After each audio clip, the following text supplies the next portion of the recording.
तो hey guys, कैसे हैं आप सभी लोग। तो गाइस एक और सीरीज़ को गाइस हम लेके आ चुके हैं गाइस। और इस सीरीज़ का नाम होने जा रहा है गाइस किलिंग सिस्टम।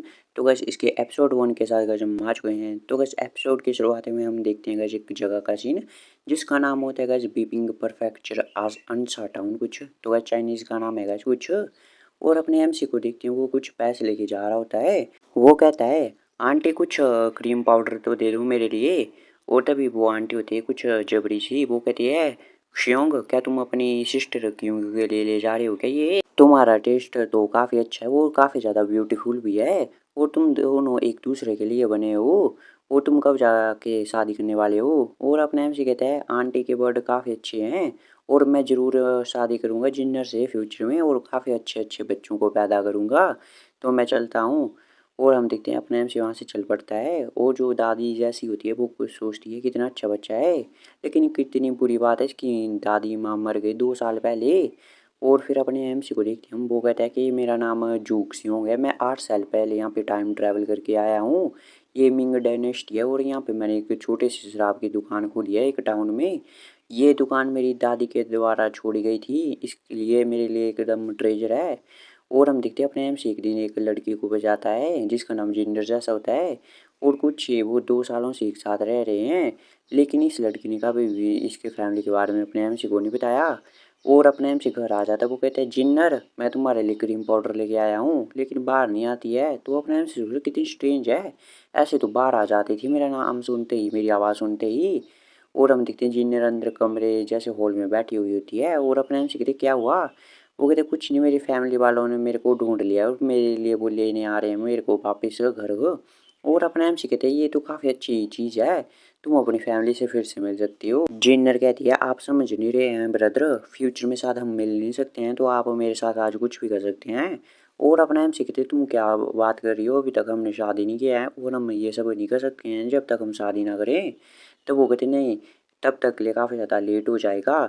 और अपना एमसी कहता है जिन्नर। और हम देखते हैं कैसे थोड़ी देर में रात हो जाती है। और हम देखते हैं अपने एमसी को और जिन्नर को। और अपना एमसी कहता है जिन्नर तुमने अभी फैमिली के बारे में कभी भी नहीं बताया, क्या तुम मिस करती हो फैमिली को? और तुम इतनी हेजिटेंट क्यों होती हो अपने फैमिली के बारे में बात करने से? वो कहती है ब्रदर श्योंग, अगर मैं वापस चली जाऊँ तो आप मेरे लिए मिलने आएंगे मेरे से फिर से मेरे घर में? अपना एमसी कहते हैं हाँ, और मैं शादी के लिए गिफ्ट भी लेके आऊँगा और तुम्हारा हाथ मांगूंगा तुम्हारी फैमिली से। और अपना एमसी कहते हैं जिन्नर, और तुम मुझसे क्या कुछ छुपा रही हो क्या? तो जूनियर होती है, वो कहती है मेरा नाम वो असली वाला नाम क्षू मियाओ जिन है। और मेरा होम है वो यंगटियान में है, और मेरे फादर ड्यूक हैं बी के, जो कि इंपीरियल कोर्ट ने अपॉइंट किया है। और अपना एमसी सोचता है क्या Duke of Wei Ming dynasty का फाउंडिंग मिनिस्टर क्षुडा, वो जो क्षाओमी जिन है मतलब है क्षुमाओ जिन, वो क्षुडा की सेकंड डॉटर है और यंगर सिस्टर ये फ्यूचर एम्प्रेक्स सू की।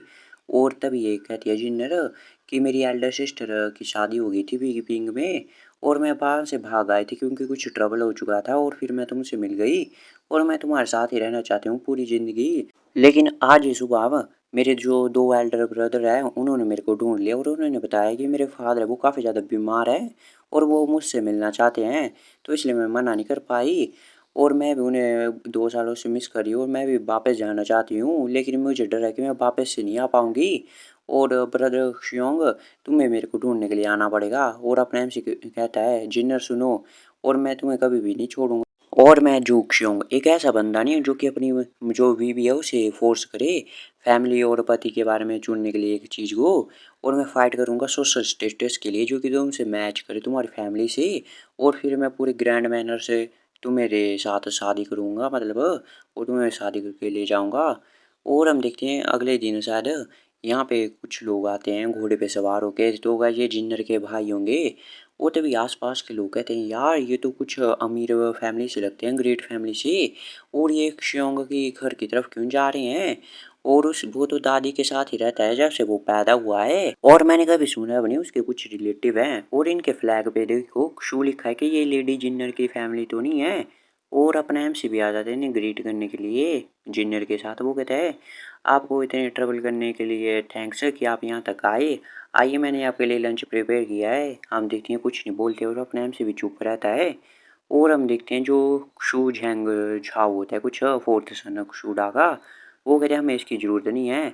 और छोटे सिस्टर, सेकंड ब्रदर और फोर्थ ब्रदर ने तुम्हारी विश को पहले फुलफ़िल कर लिया है, तो चलो ओबिडेंटली।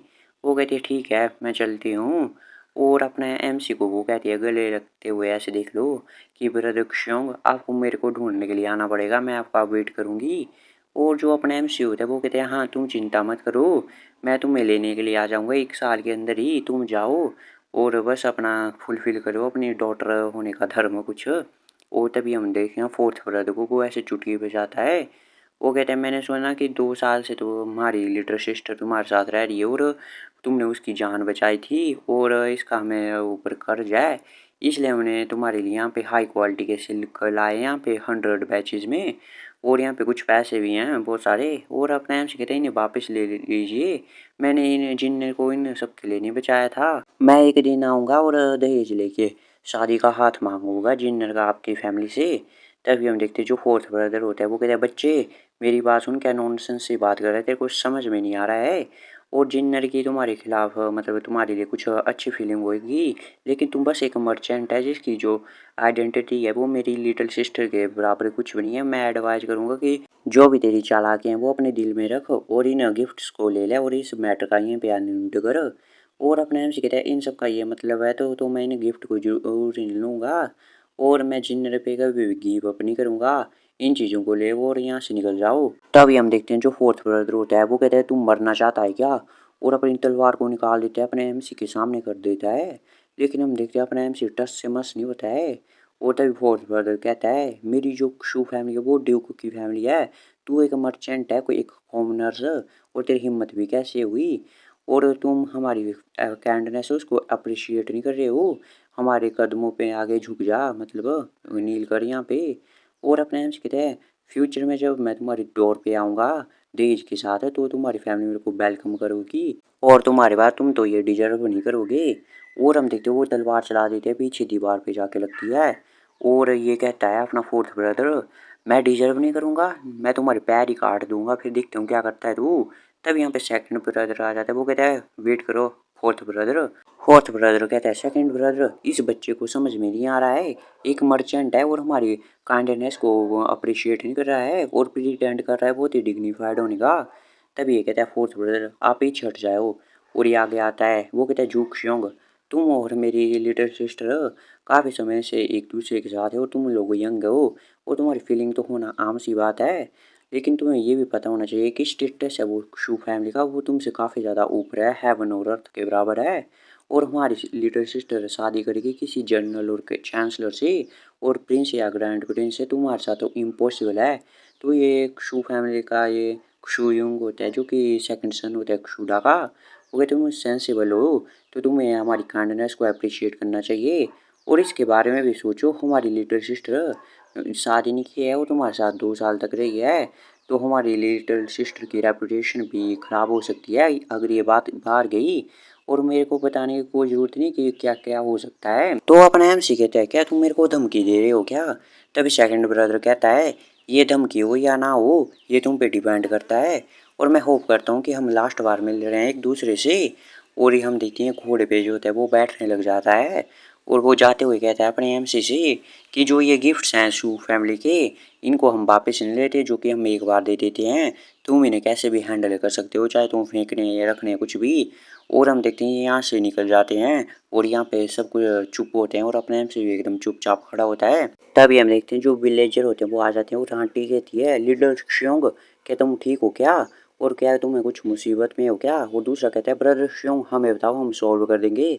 और अपने आराम से सांस लेते वो कहते हैं माफ़ करना आप लोगों को चिंता में डालने के लिए, और ये जो सिल्क है ये गोल्ड है आप ये आपस में शेयर कर सकते हो, मैं इन्हें आपस में मूव नहीं कर सकता हूँ। तो वो कहता है एक बंदा लिटिल श्योंग अगर तुम मूव नहीं कर सकते तो हम हाँ तुम्हारी हेल्प कर सकते हैं, तुम हमें क्यों दे रहे हो। और अपने आराम से कहते हैं हाँ ट्रबल के लिए सॉरी, तो चलो खाना खा लो। और हम देखते हैं अपने आराम से एकदम ग्रेव के सामने बैठा होता है वो कहते हैं ग्रैंड माँ क्या तुम्हें जिन्नर याद है, मैं उससे शादी करना चाहता था और पूरी ज़िंदगी बिताना चाहता था, लेकिन जो है वो छोड़ के चली गई, उसकी फैमिली आई थी और मैंने एक्सेप्ट नहीं किया था कि वो डॉटर होगी फाउंडिंग मिनिस्टर क्षुडा की। क्षुडा एक बार मर जाएगा तो फिर उसे रेफर किया जाएगा किंग ऑफ झाउशाना, और फिर जिन्नर सच में एक प्रिंसेस बन जाएगी सच में। और मेरी आइडेंटिटी उसके कंपेयर में तो एकदम हेवन और अर्थ के समान है। और उसके भाइयों ने मेरे को आज शर्मिंदा किया है और मेरे को अलाउ भी नहीं किया उससे मिलने के लिए। लेकिन मैं और जिन्नर पहले से हस्बैंड वाइफ बन चुके हैं और मैं उससे गिव अप नहीं कर सकता हूँ, वरना मैं एकदम जानवर खिलाऊंगा। और करंटली मर्चेंट का स्टेटस वो काफ़ी ज़्यादा लो हुआ है और उन्हें एग्ज़ाम लेने पर नहीं दिया जाता है स्कॉलर्स का। अगर मैं बहुत सारा पैसा भी इकट्ठा कर लूँगा लेकिन तब भी जो शू फैमिली है वो मेरे को नीचे देखेगी मतलब। और हमें दिखाया जाता है कि सबसे नीचे होता है मर्चेंट, उनसे ऊपर लेबर, फार्मर, फिर सोल्जर टॉप पे होते हैं। और अपने आप से कहते हैं मेरे पास एक ही चांस है अब अपनी जो आइडेंटिटी है उसको बदलने का, कि मैं अब आर्मी में जाके भर्ती हो जाऊं और वहाँ पे सर्व करूं। इसलिए मैं होप करता हूँ कि आप मेरे को माफ़ करेंगी दादी। अगर मैं फेल हो जाता हूँ तो मेरी जो कब्र है वो आपके साथ में हो यहाँ पे होगी और मैं यहाँ पे आपको सर्व करूँगा हमेशा के लिए। और अपना एमसी कहता है अब एक ग्रैंड सन सक्सीड होगा तो मैं जिंदर को वापस लाऊंगा आपके ग्रेव स्टोन के पास। तभी अपने एमसी को सिस्टम की आवाज़ सुना देती है कि वेटल लेवल सिस्टम एक्टिवेट हो चुका है, अब आपके पास क्वालिफिकेशन है इस दुनिया के खिलाफ लड़ने की। और क्या आप चेंज करना चाहते हैं अपने पाथ को, यस और नो। अपने एमसी के पास दो चॉइस दे देते हैं। तो कैसे फाइनली अपने एमसी को भी सिस्टम मिल चुका है और अपने एमसी सोचता है इतने सालों तक मेरे पास सिस्टम नहीं है, अब सिस्टम आ चुका है और मैं अब लेवल अप कर सकता हूँ अपने एनिमीज को मार के। और फिर अपना एमसी क्या रहता है बारिश में खड़े होते हुए कि मैं एक आदमी जो कि हेवन अर्थ के बीच खड़ा हुआ है और मैं कैसे हार्ड वर्क नहीं कर सकता हूँ इतना ज़्यादा ह्यूमिलेट होने के बाद भी। और फिर अपना एमसी उंगली लेते और अपने यस वाले बटन पे क्लिक कर देता है और वो कहता है जिन्नर तुम मेरे लिए वेट करना, मैं तुमसे शादी करूँगा और फिर हम अपनी डेस्टिनी उसको चेंज कर देंगे। और फिर अपने एमसी को देखते हैं हम, वो अपनी शराब की दुकान पे आ जाता है और हम देखते हैं अपने एमसी जैसे अंदर आता है वो कहता है कोई इसी की आवाज़ आती है मतलब कि यंग मास्टर आप वापस आ गए। और अपने एमसी कहता है अंकल लिन। और हम देखते हैं यहाँ पे एक अंकल होते हैं वो कुछ काम कर रहे थे हैं, वो कहते हैं मैंने आपके लिए डिनर बना के रखा है और आप इसे खा लीजिए जब कि ये गर्म है। तो गज ये ऐसे अनाथ था और इसकी दादी थी उसने इसे रख लिया था काम पे। और ऐसे कोई ब्लड रिलेटिव नहीं है लेकिन तब भी ये काफ़ी अच्छे से बिहेव करते हैं, मतलब काफ़ी अच्छा रिश्ता है अपने एमसी के साथ इनका। और अपने एमसी कहते हैं अंकल लिन मैं आर्मी में भर्ती होने जा रहा हूँ। तभी अंकल कहते हैं क्या आर्मी भर्ती, बिल्कुल नहीं, और बैटलफील्ड में तो स्वर्ड्स और ब्लेड चलती है और आपको बहुत ही रिस्क होगा, जान का खतरा होगा। और अपना एमसी कहता है जिन्नर की फैमिली आई थी उसे ले गई और वो ड्यूक की फैमिली है और हमारा स्टेटस डिफरेंट है। और मैं बस अभी ये कि करंटली हूँ मैं एक मर्चेंट और मेरे पास एक ही रास्ता है, आर्मी में भर्ती होऊंगा और फिर मैं नोबल स्टेटस गेन करूंगा। और मैं भी एक आदमी हूँ, मैं कैसे कुछ भी अनकम्प्लिश नहीं करूँगा और कुछ भी गेन नहीं करूँगा अपनी लाइफ में। मैं अपनी लाइफ ऐसी ह्यूमिलेशन में नहीं कर सकता हूँ व्यतीत। तो ये अंकल ने भी कहते हैं अगर आप इतने डिटरमाइंड है तो मैं आपको रोक भी नहीं सकता हूँ। और तभी अपना ऐप से कहते हैं अंकल ने ना ये एक शराब की रेसिपी है जो कि मैंने रिसर्च की है, अब आप मैनेज करेंगे इस शराब की दुकान को। ये एक ही चीज़ है कि जो कि मेरी दादी ने छोड़ी है तो आपको इसे प्रोटेक्ट करना है मेरे लिए। तभी ये कहता है यस यंग मास्टर मैं करूँगा। और फिर जो अपना एम से कहता है कि मैं आपको प्रॉमिस करता हूँ कि मैं एक दिन जिन्नर को वापस लाऊंगा, आपसे भी मिलवाऊंगा और आप अरेंजमेंट करना हमारी शादी की। तो ये सोचता है यंग मास्टर आप चिंता मत कीजिए, मैं प्रोटेक्ट नहीं करूँगा लेकिन इसे बहुत ही ज़्यादा स्ट्रॉन्गर और बड़ा बनाऊँगा और बहुत ही ह्यूज प्रॉफिट आपके लिए गेन करूँगा। और शू फैमिली आपके ऊपर ऐसे नीचे देख रही है और उनको एकदम इसकी कीमत चुकानी पड़ेगी। फिर हम देखेंगे कंट्री टाउन में आर्मी रिक्वायरमेंट पॉइंट चला होता है और तभी कोई नाम पूछते तो अपने नेम से बता देते हैं, फिर एज अपने नेम से कहते हैं 16 ईयर। और फिर वो कहते हैं हाँ तुम वहाँ पे जाके लाइन में लग जाओ और जब तुम्हारा नाम आएगा तो आ जाना। सिस्टम की फिर नोटिफिकेशन आती है कि आपने अपना नाम दर्ज करवा लिया है आर्मी में और आपको रिवॉर्ड के तौर पे बेसिक इंटरनल स्ट्रेंथ मिलती है येलो रैंक की और क्यूआई इंक्रीजिंग पिल भी मिलती है एक। और फिर मिशन पेज से दे देता है सिस्टम आपको एनिमीज को मारना पड़ेगा, फिर आपको इससे रिवॉर्ड मिलेगा और आपको एक्सपीरियंस पॉइंट मिलेगा, जितना ज़्यादा मारोगे उतना ज़्यादा एक्सपीरियंस पॉइंट मिलेगा और रिवॉर्ड भी मिलेंगे। और एक और आ जाती है नोटिफिकेशन कि आपको प्रमोट भी होना नोबिलिटी में और जितना हायर रैंक होगा उसके हिसाब से रिवॉर्ड मिलेगा। और अपने एम से भी सोचता है मेरे को एनिमीज को मारना है, ये मेरा ट्रम्प कार्ड है और इससे मैं लेवल अप भी होऊंगा और स्ट्रॉन्ग भी और मैं प्रमोट भी हो जाऊंगा फिर नोबिलिटी में। और शू फैमिली तुम तो बस वेट करो। और फिर जो अपना एमसी होता है वो कहता है होस्ट आपको आर्मी में सिलेक्शन हो चुका है तो आप जो है वो कैटेगरी आप सिलेक्ट कर लीजिए। आपको वॉरियर क्लास में जाना है या आपको मैजिशियन क्लास में। तो बस वॉरियर क्लास में गाइस ये मार्शल आर्ट का होता है, इसमें आपको दाव को कल्टीवेट करना पड़ता है। और गाइस मैजिशियन वाली क्लास में आपको जैसे गाइस कल्टीवेटर होते हैं इमोर्टैलिटी के पाथ पे आप जाएंगे। और अपने उसके ये डिफरेंस क्या है ये क्लासेस में और क्या मैं अचीव कर सकता हूँ इमोर्टैलिटी को भी। मैं इमोर्टल हो सकता हूँ अगर मैं वॉरियर क्लास को चुनूंगा। तब वो कहते हैं अगर वो आप वॉरियर क्लास को चुनते हो और आप एकदम हाई लेवल पे पीक लेवल पे पहुंच जाते हो तो आप इमोर्टल भी बन सकते हो। तो अपना हमसे सोचते हैं मेरा ट्रम्प कार्ड तो एनिमीज को मारना है। अगर मैं मैजिशियन चुनूंगा तो मेरा फोकस फिजिक्स पे नहीं होगा, फिर मैं एनिमीज को ऐसे मारूंगा। तो इसलिए मेरे को जो है वॉरियर ही चुनना है। और फिर अपने एमसी होता है वो वॉरियर क्लास को चुन लेते हैं और सिस्टम इसे रिवॉर्ड के रूप में एक ऐसे सिस्टम में एक स्पेस देता है, स्टोरेज स्पेस है 1 क्यूबिक मीटर। और फिर अपने एमसी जो क्यू आई वाली पील होती है उसको भी खा लेता है। और वो कहता है मेरे को फील हो रही है बहुत ही ज़्यादा पावरफुल फोर्स है मेरे अंदर, जैसे बहुत ही स्ट्रेंथ बढ़ चुकी है और मैं फील कर सकता हूँ कि अभी मैं एक गाय को उठा सकता हूँ। और फिर अपने एम से अपना लेवल देखते तो उसका लेवल एकदम एक होता है और 16 साल का होता है। और मार्शल आर्ट में इसका लेवल 1 की बेसिक इंटरनल स्ट्रेंथ होती है, एक्वायर्ड रिलम के फर्स्ट लेवल में होता है। और फिर हम देखते हैं वैनगार्ड आर्मी के एक कमांडर जहांग फू को।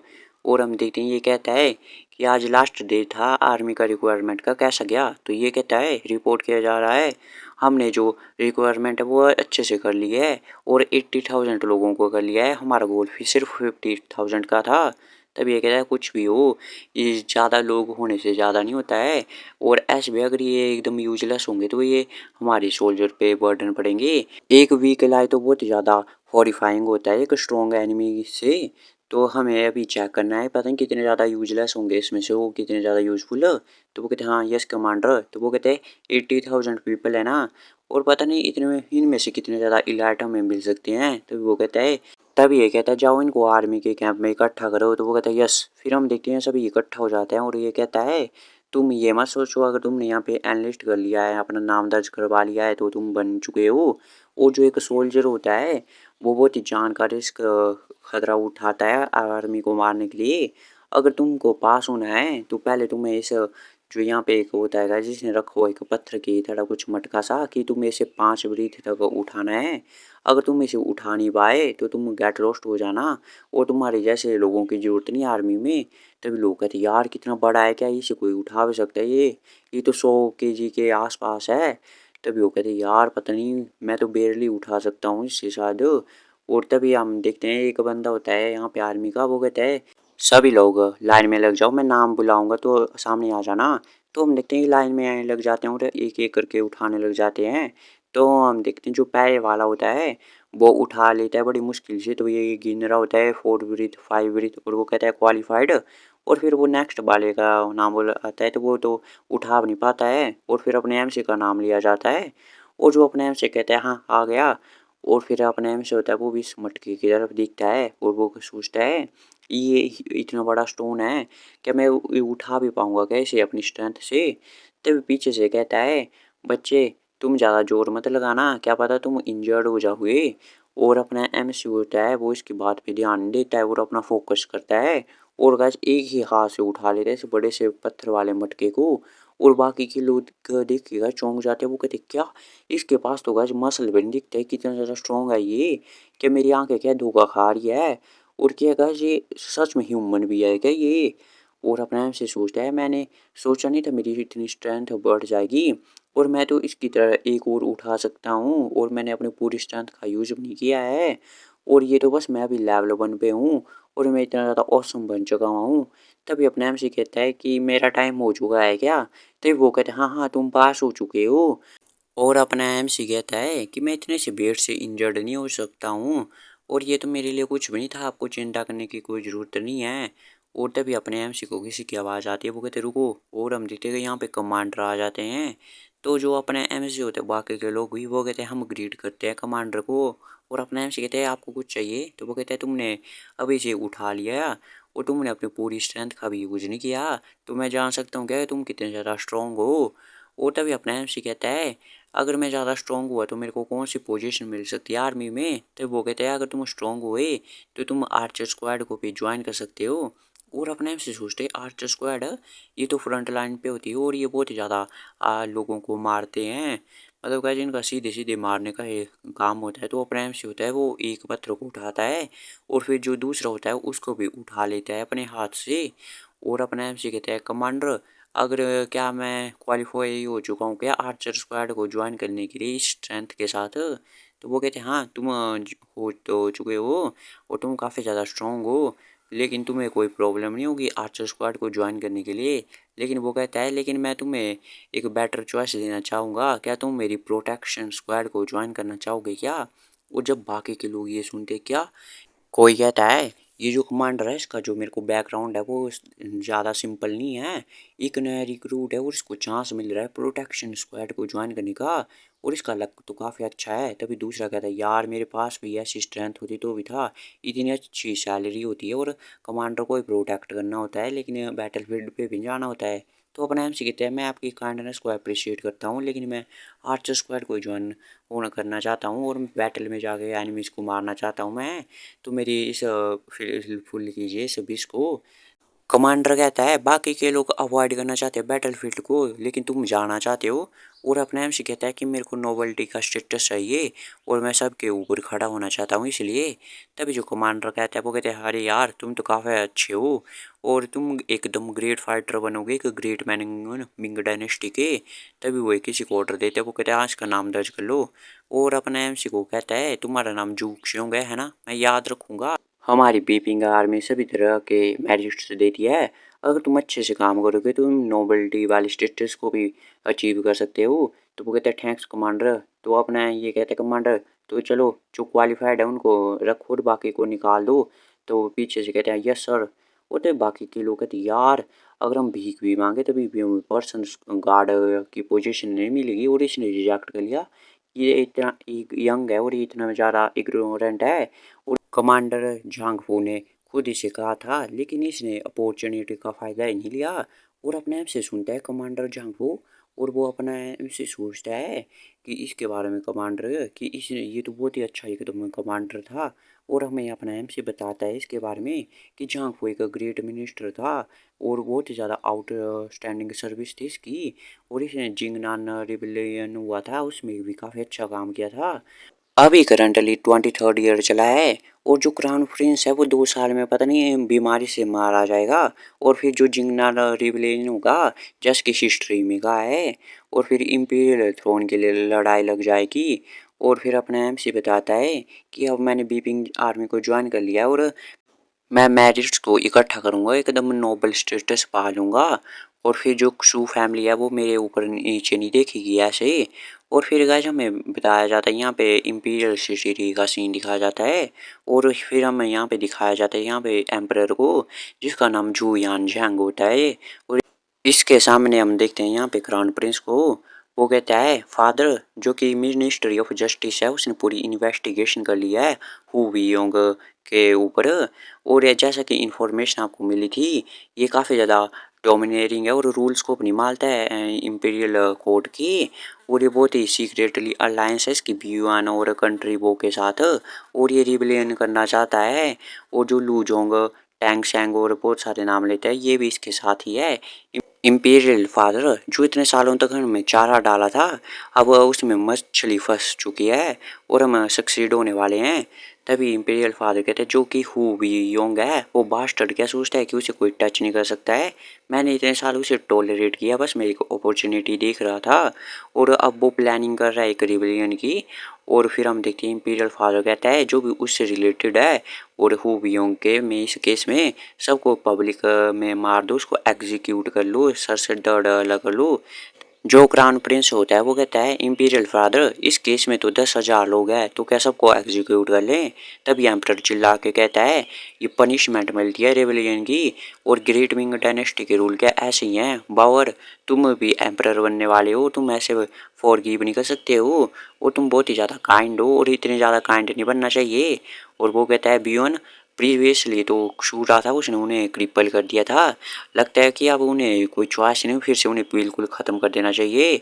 और इस हुइयोंग को भी ख़त्म कर दो और इससे बाकियों को भी इसका सबक मिलेगा और फिर से ऐसा करने की कोई भी कोशिश नहीं करेगा और ऐसे हमारी ग्रेट मिंग डायनेस्टी सेफ रहेगी फिर आगे चलते हुए।